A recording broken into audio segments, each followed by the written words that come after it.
If you look through human religious history, and it doesn't really matter where you look, you will always find one guiding motif.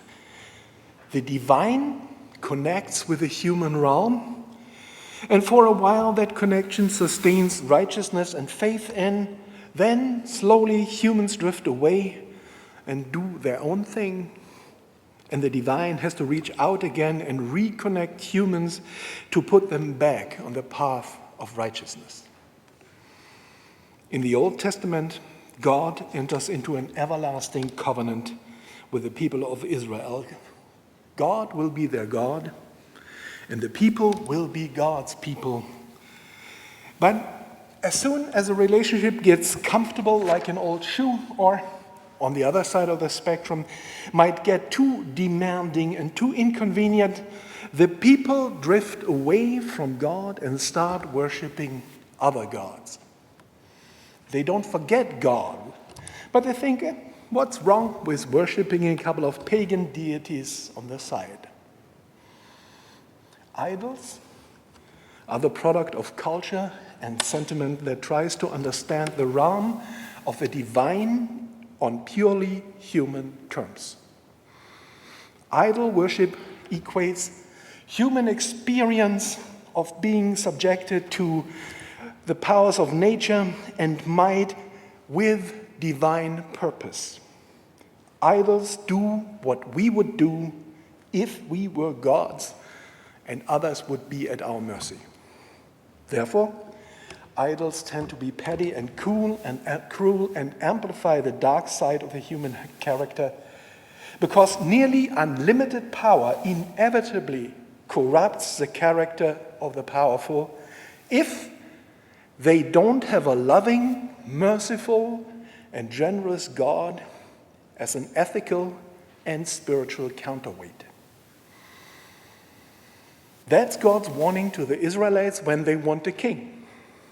God says, the kings will abuse you.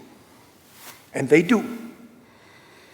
Amplify that tendency for abuse on a divine scale, and you end up with idols that have extreme demands.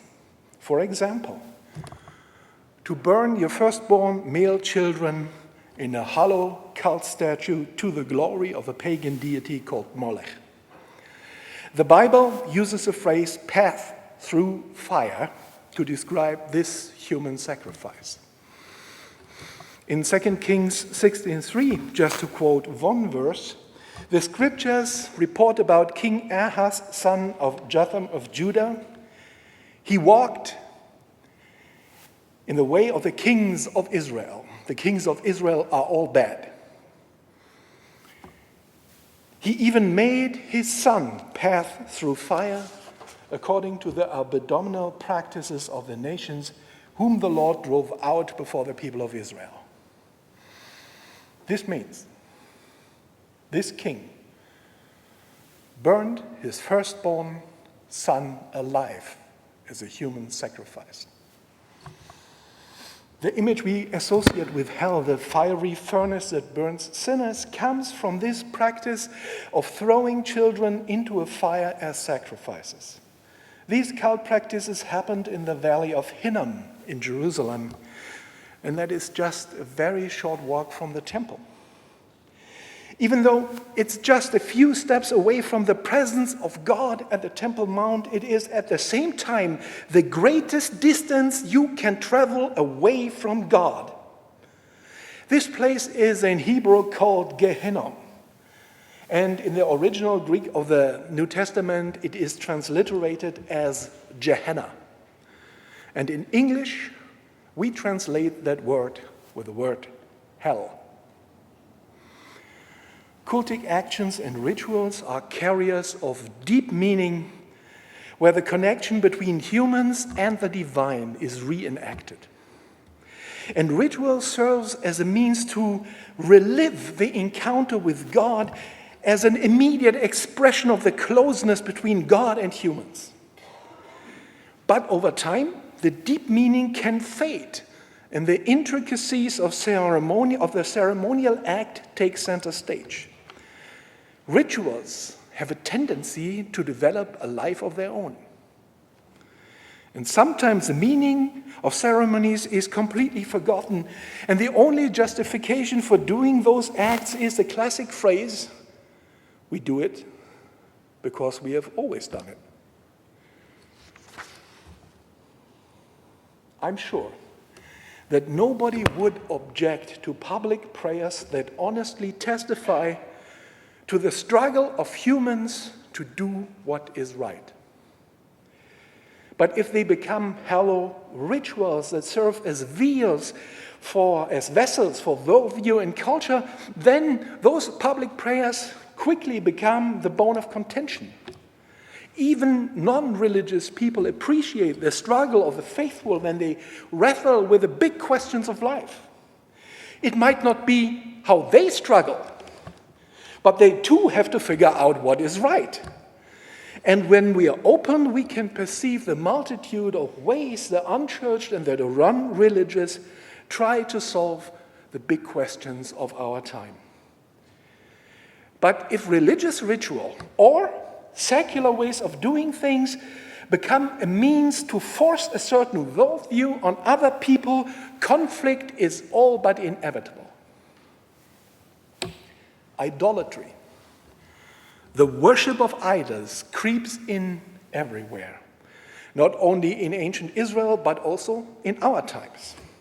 From Isis to the worship of money and greed, culture and sentiment seek to push a loving God from God's throne and to replace God with the idols that are mirror images of the dark side of the human character as it asserts itself at a specific time and place.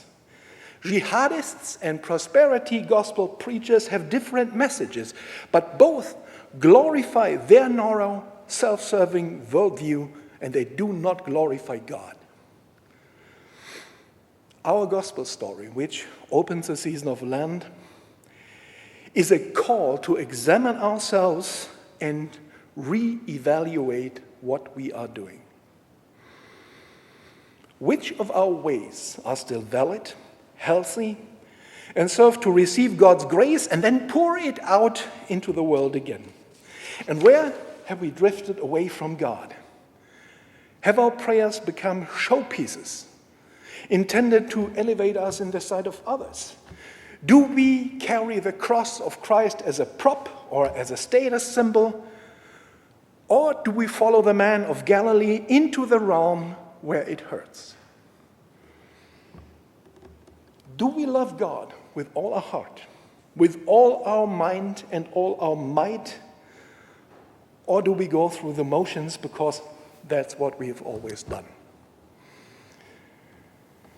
In order to be agents of grace who pour God's love back into the world again, we need our faith to be fresh and immediate. So do not be afraid to examine and to seriously question matters of faith.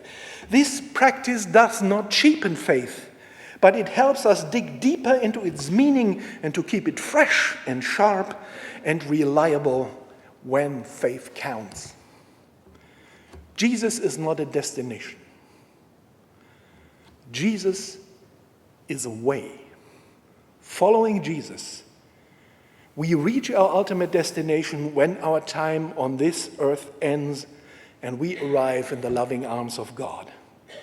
But until then, we are on the move. Amen.